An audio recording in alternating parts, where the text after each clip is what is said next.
10th video in my series of You Can Play This. For this episode, I'm celebrating a delightful little dance tune called Il Bianco Fiore, the White Flower. This piece comes from a collection of dance tunes presented in Italian lute tablature and found in a 3-part dancing treatise written by Cesare Nigri, a Milanese dancing master. The treatise was first published in 1602, titled Le Grati d'Amor, the Graces of Love, and was reissued 2 years later under the title Nuove Invenzioni di Balli, the New Inventions of Dance. This document is an incredible snapshot. Not only does it provide an insight into the fascinating career of Cesare Nigri, but there are other discoveries. Nigri includes lists of famous dancing masters contemporary to him, detailing their location, their dance speciality, and attachment to the court, and in some cases even their salary. Detective work reveals that Cesare Nigri was born in the year of 1536, and by all accounts he was a much sought-after dancing master, working at a time when the Spanish crown was in control of Milan from 1535.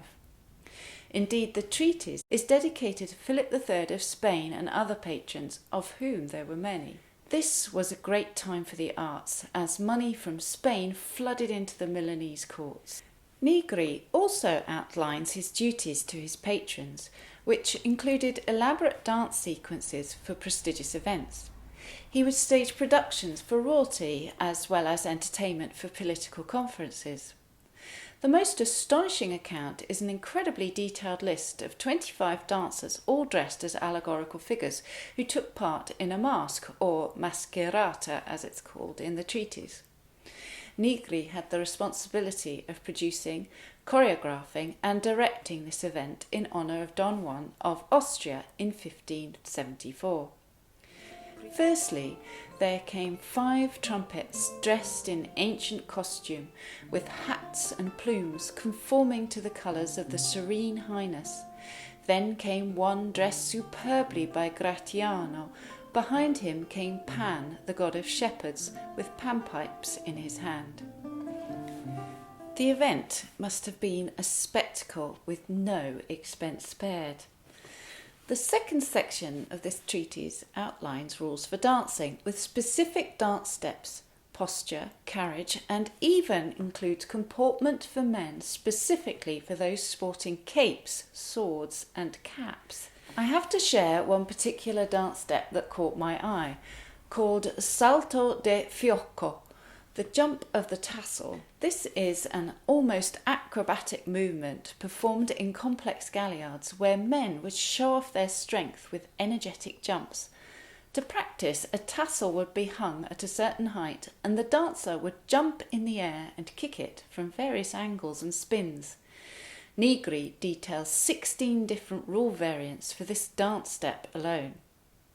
The third and final section of the treatise comprises of 200 pages of choreographed dances, which includes the music. Each dance is dedicated to a woman of noble birth. Il Bianco Fiore is dedicated to La Signora Vittoria Castelletta and is a balletto, one of the most common dance forms in the treatise. A balletto, as I understand it, was a sectional dance that contained programmatic elements by the dancer, such as acting out an emotion and even flirtation. The music is a fantastic asset, and one of the first pieces of evidence where chords have been set to dance tunes. Nigri hints that combinations of instruments were commonplace in dance bands, such as the use of harp and lute, pipe and tabor, violins, recorders, and even the chitarrone. He also suggests that musicians would have learnt the dance tunes by ear, and that improvisation and ornamentation was very much expected. I don't think these pieces were composed by Nigri. I think this was music that was swirling round as part of the rich fabric of this dancing tradition, and was not composed by any one person. Let me know your thoughts. Write a comment below. There is a personal touch by Nigri in the dedication to King Philip III of Spain. He confides that the reason he has begun to write is that he's no longer able to dance due to his advancement in years. in which, already due to my heavy weight and age, I can no longer move my foot, I wanted at least to show my devotion to the subject and towards your Majesty by turning my hand and pen to the narrow theatre of this book.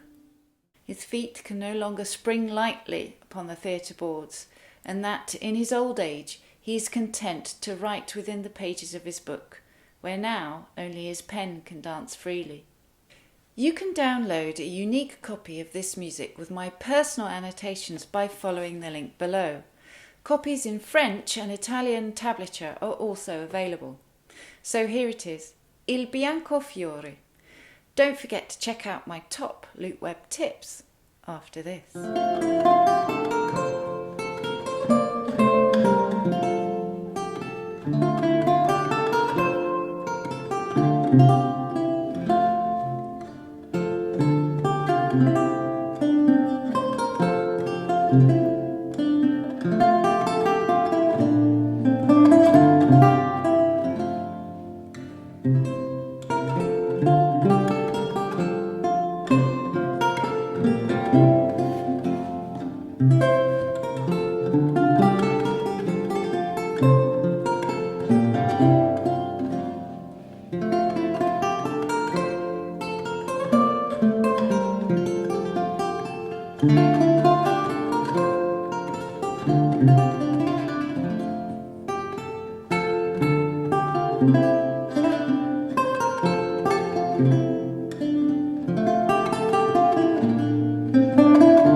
Here are a couple of top tips from Luteweb. Time signatures are omitted in the primary source. I've made sure the change in meter is clear in my Luteweb copy. It's worth noting that the note value ratio remains the same for the duple section, and so the pulse remains consistent throughout the piece. So just to demonstrate, here's the first 4 bars.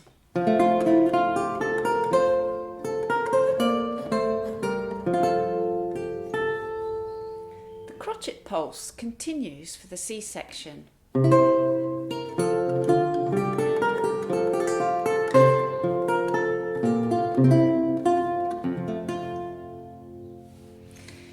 You will also note that at the end of every section in my annotated copy, there is a repeat sign as in the original.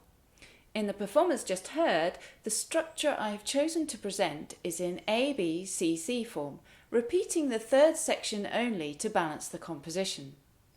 For dance purposes, each section may well have been repeated. Try to ensure that the shift required in bar 3 is executed cleanly. Use your little finger to help guide you up to that top D in the 3rd bar. It's quite nice to alternate fingers 1 and 4 with a 2 and 4 pattern for this in the left hand. It's also a really good little sequence to practice shifts.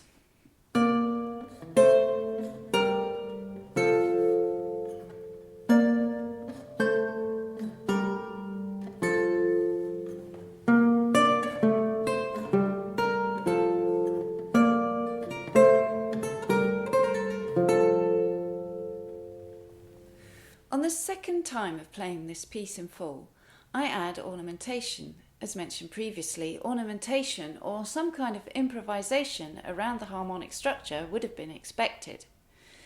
A good way to practice this is to sketch out the chord sequence and experiment with noodling between each chord in a similar style to the tune. Here is a chordal sketch of the A section.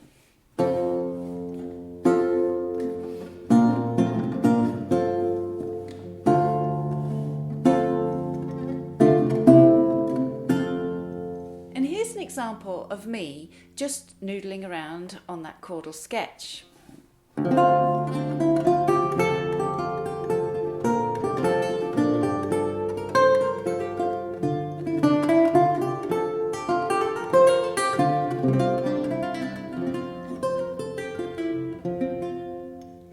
sure you download that score. The link is below. Don't forget, if you're a guitarist and you've enjoyed watching this video, you too can play this piece, remembering to tune the third string down a semitone to an F sharp.